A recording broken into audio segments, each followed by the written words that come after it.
Heading into Southern Drawl here. Look who it is. It's owner Josh and Mr. Jeff trying to run away around the corner. Hey gang.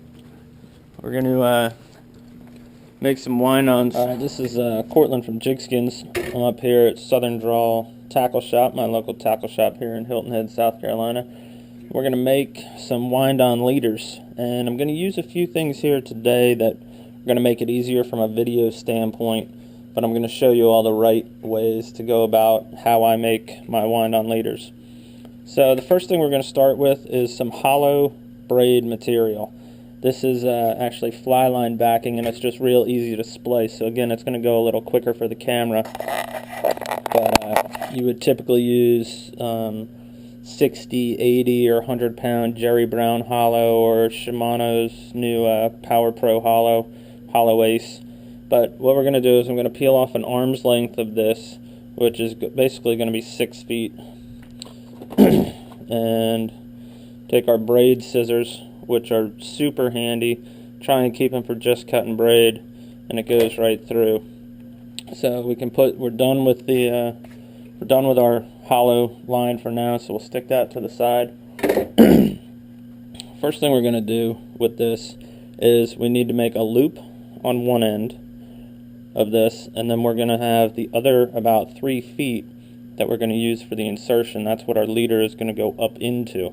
So the first thing we're going to concentrate on here is making what's called a spliced end loop. We have our hollow braid in front of us, about 6 foot section. I'm going to come up from one end about 18 inches, and this is the point at which I'm going to make my loop in this section right here. And the way that we make a loop is with some Daho needle tools. There's a couple different sizes and a couple different styles that you can use.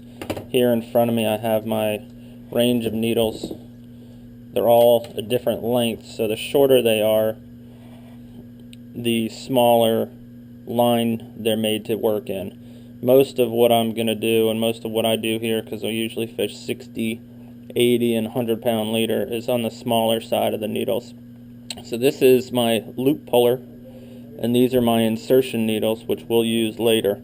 So I'm going to need to use a loop puller. You also have what's a latch needle as well that you can use, but I don't like the latch needles. I like the loop pullers. So we're going to start making our end loop splice. We have our 18-inch section on the end of our 6 foot section of hollow.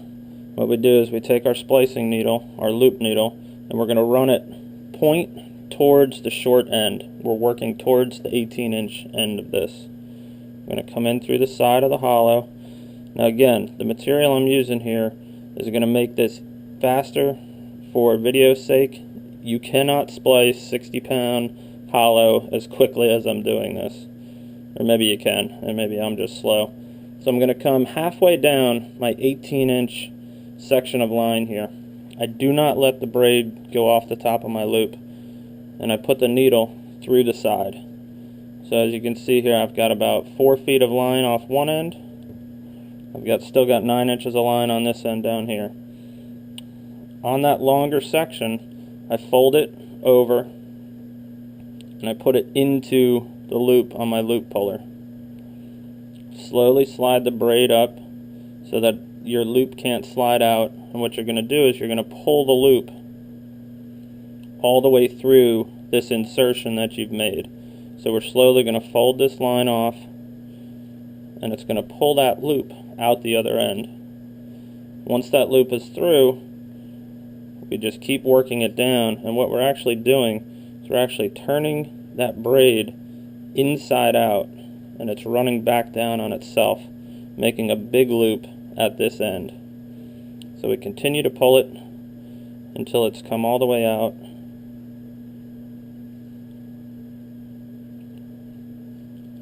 And you have not changed the fact that you have this 9-inch tag end on that end.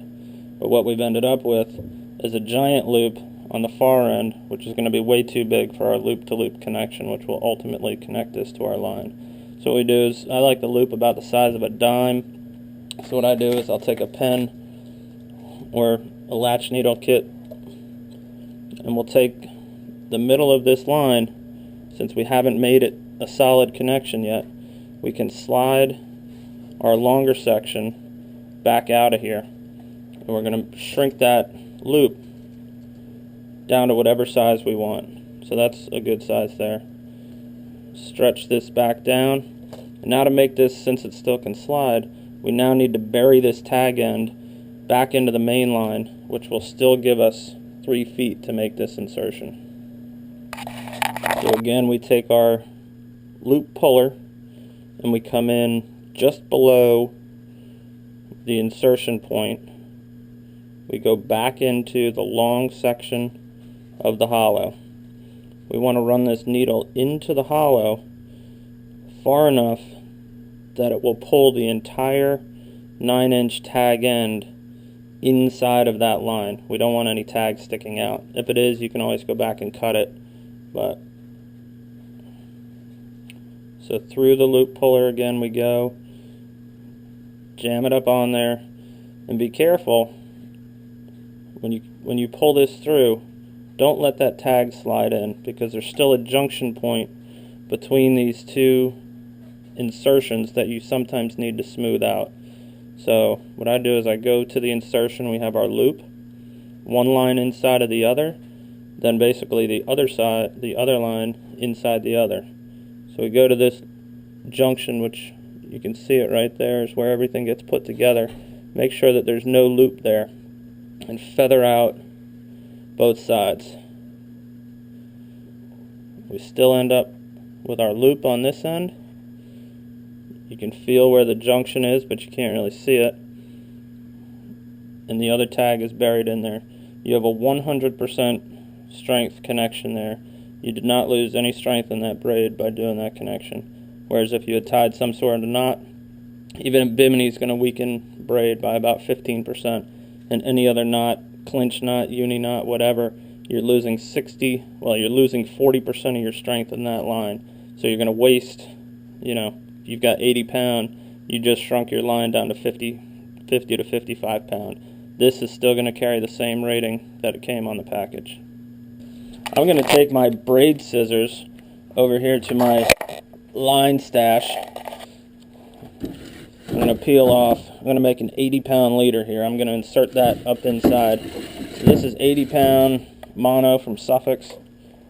I'm going to snip off about 9 feet. I want about a 3-foot insertion, as I had said. So I want 6 feet of leader sticking out the end of this. Now what we do is we go to our needles and we find the shortest needle that we can fit this 80 pound leader into. These guys are going to be way too big, I'm pretty sure. I don't need a loop puller, so it's likely going to be one of these 3 here. That one it fits.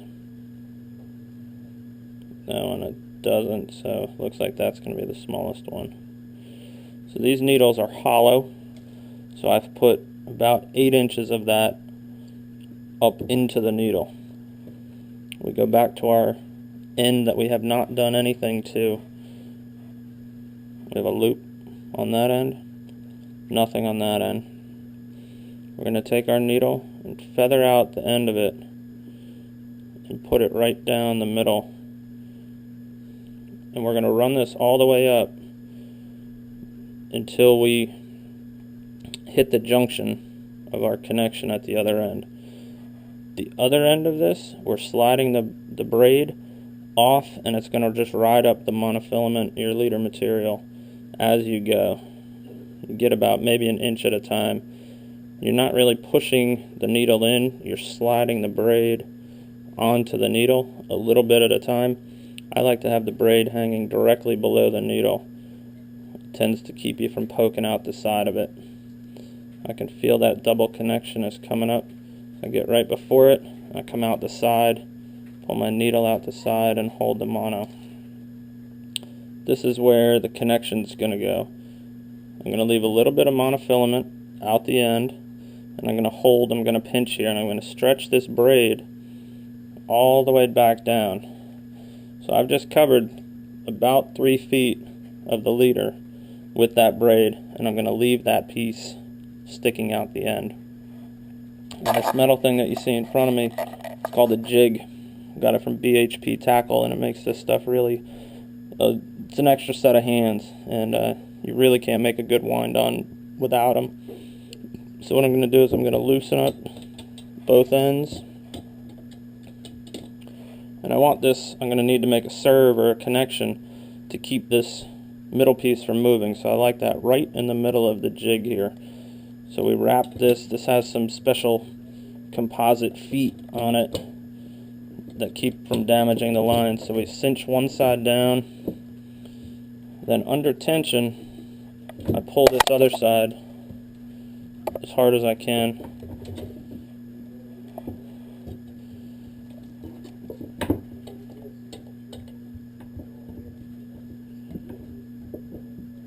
So I now have this line pretty solid in the jig, and I'm ready to make my serve, or the connection that is actually going to hold this whole thing together. So right now if I pulled on it, it would just pull apart. So the first thing I do, which gives me a little bit of working time, it's sort of a third hand if you will, is I use some Zap thin glue, and I just put just a touch of it down here, not on the end if the fibers have spread out on you. Put it back about 1.5 inches. I use one of my biggest needles that I'm never really going to use here, and I just put a little drop of glue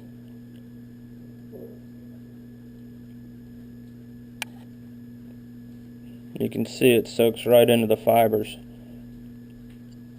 and in about 30 seconds that'll be a totally secure connection, and we'll come back and serve over top of that in just a second.